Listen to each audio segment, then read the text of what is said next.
Hello, ಎಲ್ಲರಿಗೂ ನಮಸ್ಕಾರ. ನಾನು ನಿಮ್ಮ ಗೀತಾ ಮಾತಾಡ್ತಿದ್ದೀನಿ. ಇವತ್ತು ನಾನು ತಿಳಿಸ್ತಿರುವಂತಹ ವಿಚಾರ ಯಾವುದು ಅಂದ್ರೆ ಸೌರವ್ಯೂಹ, ಸೋಲಾರ್ ಸಿಸ್ಟಮ್ ಅಂತ ನಾವು ಕರಿತೀವಿ. ಸೋಲಾರ್ ಸಿಸ್ಟಮ್ ಅಂದ್ರೆ ನಿಮ್ಮೆಲ್ಲರಿಗೂ ಗೊತ್ತು. ನಾವು ಆಕಾಶಕಾಯಗಳನ್ನ ನೋಡುವಂತಹ ಸಂದರ್ಭದಲ್ಲಿ ಗ್ರಹಗಳು, ಉಪಗ್ರಹಗಳು, ಧೂಮಕೇತುಗಳು, ಕ್ಷುದ್ರ ಗ್ರಹಗಳು ಹಾಗೂ ಉಲ್ಕೆಗಳನ್ನ ಒಳಗೊಂಡಿರುವಂತಹ ಸೂರ್ಯನ ಪರಿವಾರಕ್ಕೆ ಸೌರವ್ಯೂಹ ಅಂತ ನಾವಿಲ್ಲಿ ಕರಿತಾ ಹೋಗ್ತೀವಿ. ಈಗ ಸೌರವ್ಯೂಹ ಅಂತ ನೋಡುವಂತ ಸಂದರ್ಭದಲ್ಲಿ ಸೋಲಾರ್ ಸಿಸ್ಟಮ್ ಯಾವ ರೀತಿ ಇರುತ್ತೆ ಅದನ್ನ ನಾವು ತಿಳ್ಕೊಳ್ಳೋದಕ್ಕಿಂತ ಮುಂಚಿತವಾಗಿ ಇಲ್ಲಿ ಕೆಲವೊಂದು ಸಂಗತಿಗಳನ್ನ ನಾವು ನೆನ್ಪಿಟ್ಕೊಳ್ತಾ ಹೋಗ್ಬೇಕಾಗತ್ತೆ. ಇದು ನಮ್ಗೆ ಬಹುಮುಖ್ಯವಾದಂತಹ ಪಾತ್ರವನ್ನ ಹೊಂದುತ್ತೆ. ಏಕೆಂದ್ರೆ ಸೌರವ್ಯೂಹದಲ್ಲಿ ಯಾವ ರೀತಿ ನಡೀತಿರುತ್ತೆ, ಅಲ್ಲಿ ಯಾವ ರೀತಿ ಗ್ರಹಗಳು ನಮ್ಗೆ ಕೆಲಸವನ್ನ ಮಾಡ್ತಿರುತ್ತೆ ಅನ್ನೋದನ್ನ ನಾವಿಲ್ಲಿ ತಿಳ್ಕೊಳ್ತಾ ಹೋಗ್ಬೇಕಾಗತ್ತೆ. ಸೊ ಹಾಗಾಗಿ ಬನ್ನಿ ನಾವು ಸೌರವ್ಯೂಹದಲ್ಲಿ ಯಾವ್ಯಾವ ರೀತಿ ಇದೆ ಅನ್ನೋದನ್ನ ನಾವು ಅದರಲ್ಲಿ ಇರುವಂತಹ ನಾವು ನೆನ್ಪಿಡ್ಬೇಕಾದಂತಹ ಸಂಗತಿಗಳನ್ನ ನಾನು ನಿಮ್ಗೆ ತಿಳಿಸ್ತಾ ಹೋಗ್ತೀನಿ. ಹಾಗೆ ಇದು ಕಾಂಪಿಟೇಟಿವ್ ಎಕ್ಸಾಮ್ಸ್ಗಳಿಗೆ ನಿಮ್ಗೆ ತುಂಬಾ ಹೆಲ್ಪ್ ಆಗಿರುತ್ತೆ. ಹಾಗೆ ಯಾರು ಮಕ್ಕಳು ಎಜುಕೇಶನ್ ಮಾಡ್ತಿರ್ತಾರೆ ಅವ್ರಿಗೂ ಕೂಡ ತುಂಬಾ ಉಪಯೋಗ ಆಗತ್ತೆ ಅನ್ನೋದನ್ನ ಉಪಯೋಗ ಆಗುತ್ತೆ. ಅದರಿಂದ ಈ ವಿಡಿಯೋವನ್ನ ನಾನು ಮಾಡ್ತಿದ್ದೀನಿ. ಅದನ್ನ ತಿಳ್ಕೊಳ್ಳೋದಕ್ಕಿಂತ ಮುಂಚಿತವಾಗಿ ಯಾರು ಮೊದಲ ಬಾರಿಗೆ ಗೀತಾಂಜಲಿ ಯೂಟ್ಯೂಬ್ ಚಾನಲ್ ಅನ್ನ ನೋಡ್ತಿದ್ದಾರೋ ಅವರು ಸಬ್ಸ್ಕ್ರೈಬ್ ಮಾಡಿ, ಪಕ್ಕದಲ್ಲಿರುವಂತಹ ಬೆಲ್ ಐಕನ್ ಅನ್ನ ಕ್ಲಿಕ್ ಮಾಡಿ ಅಂತ ಹೇಳ್ತಾ ಬನ್ನಿ ಹಾಗಾದ್ರೆ ಇವತ್ತು ತಿಳ್ಕೊಳ್ಳೋಣ.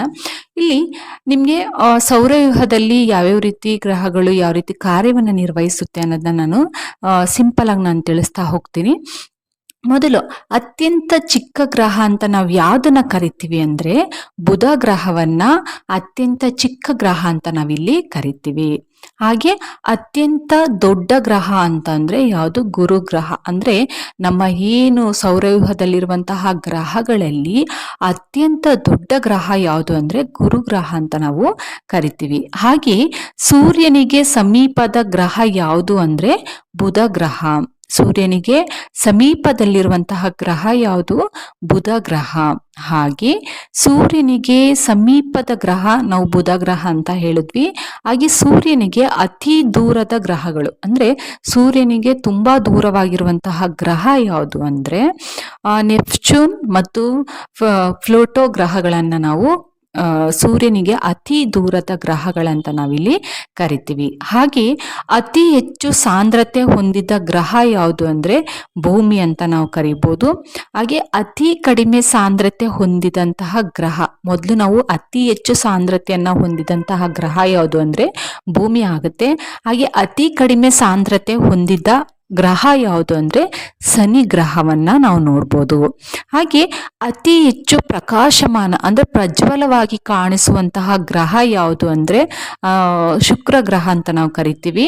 ಹಾಗೆ ನೆಕ್ಸ್ಟ್ ನಾವು ಬರೋದಾದ್ರೆ ಕುಜ, ಅಂಗಾರು ಹಾಗೂ ಕೆಂಪು ಗ್ರಹ ಎಂದು ಕರೆಯುವಂತಹ ಗ್ರಹವನ್ನ ನಾವು ಯಾವುದು ಅಂದ್ರೆ ಮಂಗಳ ಗ್ರಹ. ಅಂದ್ರೆ ಮಂಗಳ ಗ್ರಹವನ್ನ ನಾವು ಕೆಂಪು ಗ್ರಹ ಎಂದು ಕರೆಯಲಾಗುತ್ತೆ. ಹಾಗೆ ನೆಕ್ಸ್ಟ್ ನೀಲಿ ಗ್ರಹ ಎಂದು ಕರೆಯಲ್ಪಡುವಂತಹ ಗ್ರಹ ಯಾವುದು ಅಂದ್ರೆ ಭೂಮಿ ಅಂತ ನಾವು ಕರಿತೀವಿ. ನೀವು ಭೂಮಿಯನ್ನ ನೋಡಿದಂತಹ ಸಂದರ್ಭದಲ್ಲಿ ಸುತ್ತಲೂ ನೀರಿದ್ದೆ, ಮಧ್ಯದಲ್ಲಿ ಮಾತ್ರ ನಮಗೆ ಭೂಮಿಯನ್ನ ನೋಡುವಂಥದ್ದು. ಹಾಗೆ ಹೆಚ್ಚು ನೀಲಿಯಾಗಿ ಕಾಣಿಸುತ್ತೆ ದೂರದಿಂದ ನೋಡಿದಂತಹ ಸಂದರ್ಭದಲ್ಲಿ. ಹಾಗಾಗಿ ನಾವು ನೀಲಿ ಗ್ರಹ ಎಂದು ಕರೆಯಲ್ಪಡುವಂತಹ ಗ್ರಹ ಯಾವುದು ಅಂದ್ರೆ ಭೂಮಿ ಅಂತ ನಾವು ಕರಿತೀವಿ. ಹಾಗೆ ಅವಳಿ ಗ್ರಹಗಳೆಂದು ಕರೆಯಲ್ಪಡುವ ಗ್ರಹಗಳನ್ನ ಯಾವುದು ಅಥವಾ ಜೋಡಿ ಯಾವುದು ಅಂತಂದ್ರೆ ಭೂಮಿ ಮತ್ತು ಶುಕ್ರ ಅಂತ ನಾವು ಕರಿತೀವಿ. ಅಂದ್ರೆ ಅವಳಿ ಗ್ರಹಗಳೆಂದು ಕರೆಯಲ್ಪಡುವಂತಹ ಗ್ರಹಗಳ ಜೋಡಿ ಎರಡು ಒಂದೇ ತರ ಅಂತ ಕಾಣಿಸುತ್ತೆ. ಹಾಗೆ ಅತ್ಯಂತ ನಿಧಾನವಾಗಿ ದೈನಂದಿನ ಚಲನೆಯನ್ನ ತನ್ನ ಮೈ ಸುತ್ತಲೂ ಸುತ್ತುವಂತಹ ಗ್ರಹ ಯಾವುದು ಅಂದ್ರೆ ಶುಕ್ರ ಗ್ರಹ. ಅಂದ್ರೆ ಅತ್ಯಂತ ನಿಧಾನವಾಗಿ ತನ್ನ ಸುತ್ತಲೇ ಅದೇನ್ ಮಾಡ್ತಿರುತ್ತೆ ಸುತ್ತುವಂತಹ ಗ್ರಹ ಯಾವುದು ಅಂದ್ರೆ ಶುಕ್ರ ಗ್ರಹ ಅಂತ ನಾವು ಕರಿತಾ ಹೋಗ್ಬೋದು. ಹಾಗಾಗಿ ಅತ್ಯಂತ ದೀರ್ಘ ಅಂದ್ರೆ ದೊಡ್ಡ ದಿನ ಹೊಂದಿದ ಗ್ರಹ ಯಾವುದು ಅಂದ್ರೆ ಶುಕ್ರ ಗ್ರಹ ಅಂತಂದ್ರೆ ಅಂದ್ರೆ ಅತ್ಯಂತ ದೀರ್ಘವಾದಂತಹ ದಿನ ಹೊಂದಿದಂತಹ ಗ್ರಹ ಯಾವುದು ಅಂದ್ರೆ ಶುಕ್ರ ಗ್ರಹ ಅಂತ ನಾವು ಕರಿತೀವಿ. ಹಾಗೆ ಅತ್ಯಂತ ವೇಗವಾಗಿ ದೈನಂದಿನ ಚಲನೆಯನ್ನ ತನ್ನ ಮೈ ಸುತ್ತಲೂ ಸುತ್ತುವಂತಹ ಗ್ರಹ ಅಂದ್ರೆ ಅತ್ಯಂತ ವೇಗವಾಗಿ ತನ್ನ ಸುತ್ತಲೇ ಸುತ್ತುವಂತಹ ಗ್ರಹ ಯಾವುದು ಅಂದ್ರೆ ಗುರು ಗ್ರಹ ಅಂತ ನಾವು ಕರಿತಾ ಹೋಗ್ಬೋದು. ಹಾಗೆ ಅತ್ಯಂತ ಚಿಕ್ಕ ದಿನ ಹೊಂದಿದಂತಹ ಗ್ರಹ ಯಾವುದು ಅಂದ್ರೆ ಗುರುಗ್ರಹ ಅಂತ ನಾವಿಲ್ಲಿ ಕರಿತಾ ಹೋಗ್ತೀವಿ. ಯಾಕೆಂದ್ರೆ ಅತ್ಯಂತ ವೇಗವಾಗಿ ತನ್ನ ಸುತ್ತಲೇ ಸುತ್ತುವಂತಹ ಗುರುಗ್ರಹಕ್ಕೆ ಅದೇನ್ ಮಾಡುತ್ತೆ, ಚಿಕ್ಕ ದಿನವಾಗಿ ನಾವು ನೋಡ್ತಾ ಹೋಗ್ಬೋದು. ಹಾಗೆ ಸೂರ್ಯನ ಸುತ್ತಲೂ ಅತ್ಯಂತ ವೇಗವಾಗಿ ಸುತ್ತುವಂತಹ ಗ್ರಹ ಯಾವುದು ಅಂದ್ರೆ ಬುಧ ಗ್ರಹ. ಅಂದ್ರೆ ಸೂರ್ಯನ ಸುತ್ತ ಏನ್ ಮಾಡ್ತಿರುತ್ತೆ, ಬುಧ ಗ್ರಹ ವೇಗವಾಗಿ ಸುತ್ತುತ್ತಾ ಹೋಗ್ತಿರುತ್ತೆ. ಹಾಗಾಗಿ ಇದನ್ನ ನಾವು ಬುಧ ಗ್ರಹ ಅಂತ ನಾವು ಕರೀತಾ ಹೋಗ್ತೀವಿ. ಹಾಗೆ ಸೂರ್ಯನ ಸುತ್ತಲೂ ಒಂದು ಸುತ್ತು ಪ್ರದಕ್ಷಿಣೆ ಹಾಕಲು ಅತ್ಯಂತ ಕನಿಷ್ಠ ಅವಧಿ ತೆಗೆದುಕೊಳ್ಳುವಂತಹ ಗ್ರಹ ಅಂದ್ರೆ ಸೂರ್ಯನ ಸುತ್ತುವಂತಹ ಸಂದರ್ಭ ನಾನು ಹೇಳ್ದೆ, ಸೂರ್ಯನ ಸುತ್ತಲೂ ಅತ್ಯಂತ ವೇಗವಾಗಿ ಸುತ್ತುವಂತಹ ಗ್ರಹ ಬುಧ ಆಗಿರೋದ್ರಿಂದ ಇದನ್ನು ನಾವು ಸೂರ್ಯನ ಸುತ್ತ ಪ್ರದಕ್ಷಿಣೆ ಹಾಕುವಲು ಅತ್ಯಂತ ಕನಿಷ್ಠ ಅವಧಿಯನ್ನ ತೆಗೆದುಕೊಳ್ಳುವಂತಹ ಗ್ರಹವನ್ನ ನಾವು ಬುಧ ಗ್ರಹ ಅಂತ ನಾವು ಕರಿತೀವಿ. ಯಾಕೆ ಅಂತ ಹೇಳದ್ನಲ್ವಾ, ಅತ್ಯಂತ ವೇಗವಾಗಿ ಸೂರ್ಯನ ಸುತ್ತೋದ್ರಿಂದ ಇದೇನಾಗುತ್ತೆ, ಕನಿಷ್ಠ ಅವಧಿಯನ್ನ ತೆಗೆದುಕೊಳ್ಳುತ್ತೆ ಅನ್ನೋದನ್ನ ನಾವು ನೋಡ್ತಾ ಹೋಗ್ಬೋದು. ನೆಕ್ಸ್ಟ್, ಮುಂಜಾನೆಯ ಹಾಗೂ ಸಂಜೆಯ ನಕ್ಷತ್ರ ಎಂದು ಕರೆಯಲ್ಪಡುವ ಗ್ರಹ ಅಂದ್ರೆ ಮುಂಜಾನೆಯ ಹಾಗೂ ಸಂಜೆಯ ನಕ್ಷತ್ರ ಎಂದು ಕರೆಯಲ್ಪಡುವ ಗ್ರಹ ಅಂತ ಅಂದ್ರೆ ಯಾವುದು ಅಂದ್ರೆ ಶುಕ್ರ ಗ್ರಹವನ್ನ ನಾವು ಮುಂಜಾನೆಯ ಹಾಗೂ ಸಂಜೆಯ ನಕ್ಷತ್ರ ಎಂದು ಕರೆಯಲ್ಪಡ್ತೀವಿ. ಹಾಗೆ ಭೂಮಿಗೆ ಅತ್ಯಂತ ಸಮೀಪದ ಗ್ರಹ ಶುಕ್ರ ಗ್ರಹ. ಅಂದ್ರೆ ಭೂಮಿಗೆ ಅತ್ಯಂತ ಸಮೀಪದಲ್ಲಿರುವಂತಹ ಗ್ರಹವನ್ನ ನಾವು ಯಾವುದು ಅಂದ್ರೆ ಶುಕ್ರ ಗ್ರಹ ಅಂತ ನಾವು ಕರಿತಾ ಹೋಗ್ತೀವಿ. ನೆಕ್ಸ್ಟ್, ಅತ್ಯಂತ ದೀರ್ಘ ಅಂದ್ರೆ ದೊಡ್ಡ ವರ್ಷ ಹೊಂದಿದ ಗ್ರಹ ಯಾವುದು ಅಂದ್ರೆ ಫ್ಲೋಟೋ. ಅಂದ್ರೆ ಈ ಗ್ರಹವನ್ನ ನಾವು ಅತ್ಯಂತ ದೀರ್ಘ ವರ್ಷ ಹೊಂದಿದಂತಹ ಗ್ರಹ ಅಂತ ನಾವಿಲ್ಲಿ ಕರಿತಾ ಹೋಗ್ತೀವಿ. ನೆಕ್ಸ್ಟ್, ಸೂರ್ಯನಿಗೆ ವಿರುದ್ಧ ಪೂರ್ವದಿಂದ ಪಶ್ಚಿಮ ದಿಕ್ಕಕ್ಕೆ ಪ್ರದಕ್ಷಿಣೆ ಹಾಕುವಂತಹ ಗ್ರಹಗಳು ಯಾವ್ಯಾವುದು ಅಂದ್ರೆ ಸೂರ್ಯನಿಗೆ ವಿರುದ್ಧವಾಗಿ ಪೂರ್ವದಿಂದ ಪಶ್ಚಿಮ ದಿಕ್ಕಕ್ಕೆ ಪ್ರದಕ್ಷಿಣೆ ಹಾಕುವಂತಹ ಗ್ರಹಗಳು ಯಾವುದು ಅಂದ್ರೆ ಶುಕ್ರ ಮತ್ತು ಯುರನಸ್. ಇವೆರಡು ಕೂಡ ಏನ್ ಮಾಡುತ್ತೆ ಅಂದ್ರೆ ಸೂರ್ಯನಿಗೆ ವಿರುದ್ಧವಾಗಿ ಪೂರ್ವದಿಂದ ಪಶ್ಚಿಮಕ್ಕೆ ದಿಕ್ಕನ್ನ ಪ್ರದಕ್ಷಿಣೆ ಹಾಕುವಂಥದ್ದು. ನೆಕ್ಸ್ಟ್, ಆಕಾಶದಲ್ಲಿ ಹೆಚ್ಚು ಪ್ರಕಾಶಮಾನವಾಗಿ ಕಾಣುವಂತಹ ನಕ್ಷತ್ರ ಯಾವುದು ಅಂದ್ರೆ ಸೂರ್ಯ. ನಿಮ್ಮೆಲ್ಲರಿಗೂ ಗೊತ್ತು, ಆಕಾಶದಲ್ಲಿ ಹೆಚ್ಚು ಪ್ರಕಾಶಮಾನವಾಗಿ ಕಾಣುವ ನಕ್ಷತ್ರ ಯಾವುದು ಅಂದ್ರೆ ಸೂರ್ಯ. ಬ್ರಹ್ಮಾಂಡದಲ್ಲಿ ವಿಶ್ವ ಅತಿ ಹೆಚ್ಚು ಪ್ರಕಾಶಮಾನವಾಗಿ ಕಾಣುವಂತ ನಕ್ಷತ್ರ ಅಂದ್ರೆ ಇಡೀ ಬ್ರಹ್ಮಾಂಡದಲ್ಲಿ ಅತಿ ಹೆಚ್ಚು ಪ್ರಕಾಶಮಾನವಾಗಿ ಕಾಣುವ ನಕ್ಷತ್ರ ಸಿರಿಯಸ್ ನಕ್ಷತ್ರ ಅಂತ ನಾವು ಇದನ್ನ ಕರಿತಾ ಹೋಗ್ತೀವಿ. ನೆಕ್ಸ್ಟ್, ಭೂಮಿಗೆ ಅತ್ಯಂತ ಸಮೀಪದ ನಕ್ಷತ್ರ ಯಾವುದು? ಭೂಮಿಗೆ ಅತ್ಯಂತ ಸಮೀಪವಾಗಿರುವಂತಹ ನಕ್ಷತ್ರ ಯಾವುದು ಅಂದ್ರೆ ಸೂರ್ಯ. ಇದನ್ನ ಭೂಮಿಗೆ ನಮ್ಗೆ ಏನಾಗುತ್ತೆ, ಅತ್ಯಂತ ಸಮೀಪದಲ್ಲಿರುವಂತಹ ನಕ್ಷತ್ರ ಅಂತ ನಾವು ಕರಿತಾ ಹೋಗ್ತೀವಿ. ನೆಕ್ಸ್ಟ್, ಸೂರ್ಯನಿಗೆ ಸಮೀಪದ ನಕ್ಷತ್ರ ಯಾವುದು ಅಂದ್ರೆ ನಮ್ಗೆ ಭೂಮಿಗೆ ಅತ್ಯಂತ ಸಮೀಪ ಇರೋದು ಯಾವುದು ನಕ್ಷತ್ರ ಸೂರ್ಯ. ಹಾಗೆ ಸೂರ್ಯನಿಗೆ ಸಮೀಪದಲ್ಲಿರುವಂತಹ ನಕ್ಷತ್ರ ಪಾಕ್ಷಿಮ ಸೆಂಟರಿ ಅಂತ ನಾವು ಕರಿತೀವಿ. ಇದು ಸೂರ್ಯನಿಗೆ ಏನ್ ಮಾಡುತ್ತೆ, ಸಮೀಪದಲ್ಲಿರುವಂತಹ ನಕ್ಷತ್ರವಾಗಿ ನಾವು ನೋಡ್ಬೋದು. ನಮ್ಮ ಸೌರವ್ಯೂಹ ನೆಲೆಸಿಕೊಂಡ ನಕ್ಷತ್ರ ಪುಂಜ ಅದನ್ನ ನಾವು ಆಕಾಶಗಂಗೆ ಅಥವಾ ಹಾಲು ಹಾದಿ ಅಂತ ನಾವು ಕರಿತಾ ಹೋಗ್ತೀವಿ. ಹಾಗೆ ಆಕಾಶಗಂಗೆ ನಕ್ಷತ್ರ ಪುಂಜಕ್ಕೆ ಅತಿ ಸಮೀಪದ ನಕ್ಷತ್ರ ಪುಂಜ ಯಾವುದು ಅಂದ್ರೆ ಆಂಡ್ರೋಮಿಡ್ ನಕ್ಷತ್ರ ಪುಂಜ. ಇದು ಆಕಾಶಗಂಗೆಗೆ ನಕ್ಷತ್ರ ಪುಂಜಕ್ಕೆ ಅತಿ ಸಮೀಪದ ನಕ್ಷತ್ರವನ್ನ ನಾವು ನೋಡ್ಬೋದು. ನೆಕ್ಸ್ಟ್, ಸೌರವ್ಯೂಹದಲ್ಲಿನ ಅತ್ಯಂತ ದೊಡ್ಡ ಉಪಗ್ರಹ ಯಾವುದು ಅಂದ್ರೆ ಗ್ಯಾನಿಮಿಡ್ ಉಪಗ್ರಹ ಅಂತ ನಾವು ಕರಿಬಹುದು. ಹಾಗೆ ಅತ್ಯಂತ ಚಿಕ್ಕ ವರ್ಷ ಹೊಂದಿದ ಗ್ರಹ ಅಂದ್ರೆ ಇದು ನಾನು ಮೊದಲೇ ಹೇಳ್ದೆ ಏನ್ ಮಾಡ್ತಿರುತ್ತೆ, ಬುಧ ಗ್ರಹ ಯಾರ ಸುತ್ತ ಸುತ್ತುತ್ತಿರ್ತಾನೆ ಅಂದ್ರೆ ಸೂರ್ಯನ ಸುತ್ತ ಅತ್ಯಂತ ವೇಗವಾಗಿ ಸುತ್ತುವಂತಹ ಗ್ರಹ ಆಗಿರೋದ್ರಿಂದ ಇದು ಏನ್ ಮಾಡುತ್ತೆ, ಅತ್ಯಂತ ಚಿಕ್ಕ ವರ್ಷ ಹೊಂದಿದ ಗ್ರಹ ಅಂತ ನಾವು ಬುಧ ಗ್ರಹವನ್ನ ಕರಿತೀವಿ. ಹಾಗೆ 2011ರಲ್ಲಿ ಮಂಗಳ ಗ್ರಹಕ್ಕೆ ಆರಿಸಿ ಬಿಟ್ಟಂತಹ ಉಪಗ್ರಹ ಯಾವುದು? ಕ್ಯೂರಿಯಾಸಿಟಿ ಇದು 2011ರಲ್ಲಿ ಮಂಗಳ ಗ್ರಹಕ್ಕೆ ಹಾರಿಸಿಬಿಟ್ಟಂತಹ ಉಪಗ್ರಹ ಅಂತ ನಾವು ಕರಿಬೋದು. ಹಾಗೆ 2011ರಲ್ಲಿ ಬುಧ ಗ್ರಹಕ್ಕೆ ಹಾರಿಸಿಬಿಟ್ಟಂತಹ ಉಪಗ್ರಹ ಮ್ಯಾಸೆಂಜರ್ ಅಂತ ನಾವು ಕರಿತೀವಿ. ಅಂದ್ರೆ 2011ರಲ್ಲಿ ಬುಧ ಗ್ರಹಕ್ಕೆ ಹಾರಿಸಿಬಿಟ್ಟಂತಹ ಉಪಗ್ರಹ ಯಾವುದು? ಮ್ಯಾಸೆಂಜರ್. ಹಾಗೆ ಸೌರವ್ಯೂಹದಲ್ಲಿನ ಅತ್ಯಂತ ದೊಡ್ಡ ಕ್ಷುದ್ರ ಗ್ರಹ ಯಾವುದು ಅಂದ್ರೆ ಸಿರಿಸ್. ಯಾವುದು? ಸೌರವ್ಯೂಹದಲ್ಲಿನ ಅತ್ಯಂತ ದೊಡ್ಡ ಕ್ಷುದ್ರ ಗ್ರಹ ಅಂದ್ರೆ ಸಿರಿಸ್ ಅಂತ ನಾವು ಕರಿತೀವಿ. ಹಾಗೆ ಪ್ರತಿ 76 ವರ್ಷಗಳಿಗೊಮ್ಮೆ ಕಾಣುವ ಧೂಮಕೇತು ನಾವು ನೋಡ್ತಾ ಹೋಗ್ಬೋದು. ಅಂದ್ರೆ ಪ್ರತಿ 76 ವರ್ಷಗಳಿಗೊಮ್ಮೆ ಕಾಣಿಸುವಂತಹ ಧೂಮಕೇತು ಹ್ಯಾಲಿ ಧೂಮಕೇತು ಅಂತ ನಾವು ಕರಿತೀವಿ.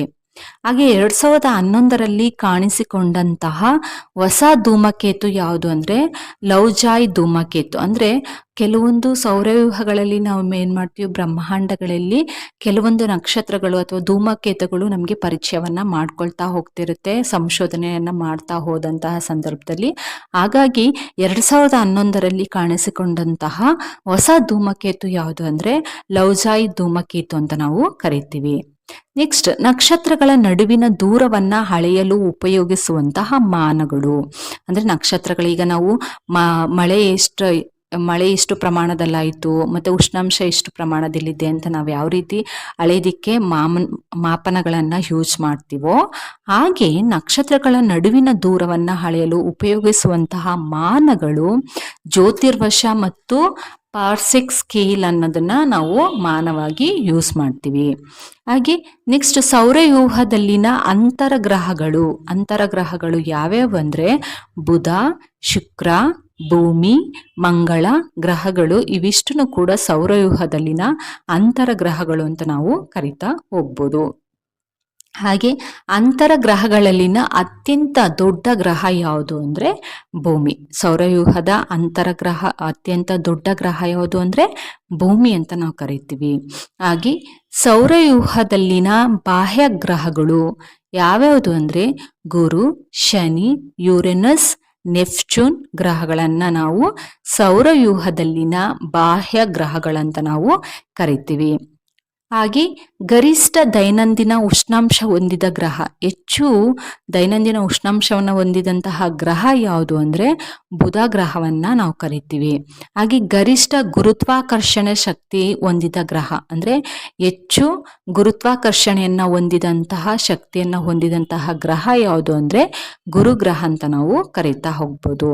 ಹಾಗೆ ನಕ್ಷತ್ರಗಳ ಅಂತಿಮ ಹಂತಕ್ಕೆ ನಾವೇನಂತ ಕರಿತೀವಿ ಅಂದ್ರೆ ಶ್ವೇತಕುಬ್ಜ ಎನ್ನುತ್ತೇವೆ. ಅಂದ್ರೆ ನಕ್ಷತ್ರಗಳ ಅಂತಿಮ ಹಂತಕ್ಕೆ ನಾವು ಶ್ವೇತಕುಬ್ಜ ಅಂತ ಕರಿತೀವಿ. ಹಾಗೆ ನೆಕ್ಸ್ಟ್, ಸ್ಫೋಟಗೊಂಡಂತಹ ನಕ್ಷತ್ರಕ್ಕೆ ನಾವೇನಂತ ಕರಿತೀವಿ ಅಂದ್ರೆ ಸೂಪರ್ ನೋವಾ ಅಂತ ನಾವು ಕರಿತೀವಿ. ಅಂದ್ರೆ ಸ್ಫೋಟಗೊಂಡಂತಹ ನಕ್ಷತ್ರಗಳಿಗೆ ನಾವು ಸೂಪರ್ ನೋವಾ ಅಂತ ನಾವು ಕರಿತೀವಿ. ನೆಕ್ಸ್ಟ್, ಉಪಗ್ರಹಗಳು ಇಲ್ಲದೆ ಇರುವ ಗ್ರಹಗಳು ಯಾವುದು ಅಂದ್ರೆ ನಾವು ನೋಡೋದಾದ್ರೆ ಉಪಗ್ರಹಗಳೇ ಇರುವ ಗ್ರಹಗಳು ಬುಧ ಮತ್ತು ಶುಕ್ರ ಗ್ರಹಗಳನ್ನ ನಾವು ನೋಡ್ತಾ ಹೋಗ್ಬೋದು. ಹಾಗೆ ತನ್ನದೇ ಆದ ವಾಯುಮಂಡಲ ಹೊಂದಿರುವ ಹಾಗೂ ಮಳೆಯನ್ನು ಪಡೆಯುವ ಉಪಗ್ರಹ ಯಾವುದು ಅಂದ್ರೆ ಟೈಟಾನ್ ಉಪಗ್ರಹ ಅಂತ ನಾವು ಕರಿತೀವಿ. ಅಂದ್ರೆ ತನ್ನದೇ ಆದಂತಹ ವಾಯುಮಂಡಲವನ್ನ ಹೊಂದಿರುತ್ತೆ, ಹಾಗೆ ಮಳೆಯನ್ನು ಕೂಡ ಪಡೆಯುವಂತಹ ಉಪಗ್ರಹ ಯಾವುದು ಅಂದ್ರೆ ಟೈಟಾನ್ ಉಪಗ್ರಹ ಅಂತ ನಾವು ಕರಿತೀವಿ. ಹಾಗೆ ಅತಿ ಹೆಚ್ಚಿನ ಸಂಖ್ಯೆಯ ಉಪಗ್ರಹಗಳನ್ನ ಹೊಂದಿರುವ ಗ್ರಹ ಗುರುಗ್ರಹ. ಅಂದ್ರೆ ಗುರುಗ್ರಹ ಏನ್ ಮಾಡುತ್ತೆ, ಅತಿ ಹೆಚ್ಚಿನ ಸಂಖ್ಯೆಯ ಉಪಗ್ರಹಗಳನ್ನ ಹೊಂದಿರುವಂತಹ ಗ್ರಹ ಅಂತ ನಾವು ಕರಿತಾ ಹೋಗ್ಬೋದು. ನೆಕ್ಸ್ಟ್, ನಕ್ಷತ್ರ ಪುಂಜಗಳಿಗೆ ಬ್ರಹ್ಮಾಂಡದ ದ್ವೀಪಗಳ ಸಮೂಹ ಎಂದು ಕರೆಯುತ್ತಾರೆ. ನಕ್ಷತ್ರ ಪುಂಜಗಳನ್ನ ನಾವೇನಂತ ಕರಿತೀವಿ? ಬ್ರಹ್ಮಾಂಡಗಳಲ್ಲಿ ದ್ವೀಪಗಳ ಸಮೂಹ ಎಂದು ಕರೆಯುತ್ತೇವೆ. ಹಾಗೆ ಅತ್ಯಂತ ಶೀತ ಗ್ರಹಗಳು ಯಾವ್ಯಾವಂದ್ರೆ ನೆಪ್ಚೂನ್ ಮತ್ತು ಪ್ಲೂಟೋ ಗ್ರಹಗಳನ್ನ ನಾವು ಅತ್ಯಂತ ಶೀತ ಗ್ರಹಗಳಂತ ನಾವಿಲ್ಲಿ ಕರಿತಾ ಹೋಗ್ತೀವಿ. ನೆಕ್ಸ್ಟ್, ಉಂಗುರ ವ್ಯವಸ್ಥೆಯನ್ನ ಹೊಂದಿರುವಂತಹ ಗ್ರಹ ನಿಮ್ಮೆಲ್ಲರಿಗೂ ಗೊತ್ತು ಯಾವುದಂದ್ರೆ ಉಂಗುರ ವ್ಯವಸ್ಥೆಯನ್ನ ಹೊಂದಿರುವಂತಹ ಗ್ರಹ ಯಾವುದು? ಶನಿ ಗ್ರಹವನ್ನ ನಾವು ಉಂಗುರ ವ್ಯವಸ್ಥೆ ಹೊಂದಿರುವಂತಹ ಗ್ರಹ ಎಂದು ಕರೆಯುತ್ತೇವೆ. ಹಾಗೆ ಸೂರ್ಯ, ಚಂದ್ರ, ಭೂಮಿಗಳು ಒಂದೇ ಸರಳ ರೇಖೆಯಲ್ಲಿ ಬಂದಂತಹ ದಿನಕ್ಕೆ ಸಿಜಿಜಿ ದಿನ ಎನ್ನುತ್ತೇವೆ. ಅಂದ್ರೆ ಒಂದೇ ವರ್ಷದಲ್ಲಿ ಅಂದ್ರೆ ಸೂರ್ಯ, ಚಂದ್ರ, ಭೂಮಿಗಳು ಒಂದೇ ಸರಳ ರೇಖೆಯಲ್ಲಿ ಬಂದಂತಹ ದಿನಕ್ಕೆ ನಾವು ಸಿಜಿಸಿ ದಿನ ಎಂದು ಕರೆಯುತ್ತೇವೆ. ಹಾಗೆ ಒಂದು ವರ್ಷದಲ್ಲಿ ಸಂಭವಿಸಬಹುದಾದ ಗರಿಷ್ಠ ಗ್ರಹಣಗಳ ಸಂಖ್ಯೆ 9. ಅಂದರೆ ಒಂದು ವರ್ಷದಲ್ಲಿ ಸಂಭವಿಸಬಹುದಾದ ಗರಿಷ್ಠ ಗ್ರಹಣಗಳ ಸಂಖ್ಯೆ 9 ಅಂತ ಹೇಳ್ತಿದ್ದಾರೆ. ಹಾಗೆ ಸೂರ್ಯನ ಗ್ರಹಣ ಸಂಭವಿಸುವ ದಿನವನ್ನ ನಾವು ಏನಂತ ಕರಿತೀವಿ? ಅಮಾವಾಸ್ಯೆ ಅಂತ ಕರಿತೀವಿ. ಸೂರ್ಯನಿಗೆ ಗ್ರಹಣ ಸಂಭವಿಸಿದಂತಹ ದಿನವನ್ನ ನಾವು ಅಮಾವಾಸ್ಯೆ ಅಂತ ನಾವು ಕರಿತೀವಿ. ಹಾಗೆ ಚಂದ್ರಗ್ರಹಣ ಸಂಭವಿಸುವಂತಹ ದಿನಕ್ಕೆ ನಾವು ಹುಣ್ಣಿಮೆ ಎಂದು ಕರೆಯುತ್ತೇವೆ. ಹಾಗೆ ಗರಿಷ್ಠ ಉಷ್ಣಾಂಶ ಹೊಂದಿರುವಂತಹ ನಕ್ಷತ್ರಗಳು ಹೊಂದಿರುವ ಬಣ್ಣ ಯಾವುದು ಅಂದರೆ ನೀಲಿ ಬಣ್ಣ. ಅಂದರೆ ಗರಿಷ್ಠ ಉಷ್ಣಾಂಶವನ್ನು ಹೊಂದಿರುವಂತಹ ನಕ್ಷತ್ರಗಳನ್ನು ನಾವು ಹೊಂದಿರುವಂತಹ ಬಣ್ಣವನ್ನು ನಾವು ನೀಲಿ ಬಣ್ಣ ಅಂತ ನಾವು ಕರಿತೀವಿ. ಇದಿಷ್ಟು ಏನಂತಂದರೆ ನಾವು ಬ್ರಹ್ಮಾಂಡವನ್ನು ಅಥವಾ ಸೌರವ್ಯೂಹವನ್ನು ನೋಡುವಂತಹ ಸಂದರ್ಭದಲ್ಲಿ ಯಾವ್ಯಾವ ಗ್ರಹಗಳು ಎಷ್ಟು ಉಪಗ್ರಹಗಳನ್ನು ಹೊಂದಿದೆ, ಹಾಗೆ ಆ ಉಪಗ್ರಹಗಳು ಯಾವ ರೀತಿ ಕೆಲಸವನ್ನು ಮಾಡುತ್ತೆ, ಮತ್ತು ನಾವು ಆ ಗ್ರಹಗಳನ್ನು ಯಾವ್ಯಾವ ರೀತಿ ಅದು ವ್ಯವಸ್ಥೆಯನ್ನು ಹೊಂದಿದೆ ಅನ್ನೋದನ್ನು ನಿಮಗೆ ಈ ವಿಡಿಯೋದಲ್ಲಿ ತಿಳಿಸ್ಕೊಟ್ಟಿದ್ದೀನಿ. ಈ ವಿಡಿಯೋ ನಿಮಗೆ ಇಷ್ಟ ಆದರೆ ಲೈಕ್ ಮಾಡಿ, ಶೇರ್ ಮಾಡಿ, ಹಾಗೆ ಸಬ್ಸ್ಕ್ರೈಬ್ ಮಾಡ್ತೀರಿ ಅಂತ ಹೇಳ್ತಾ, ಹಾಗೆ ಸಪೋರ್ಟ್ ಮಾಡ್ತೀರಿ ಅಂತ ಹೇಳ್ತಾ ನನ್ನ ಮಾತನ್ನು ಮುಗಿಸ್ತೀನಿ. ಧನ್ಯವಾದ.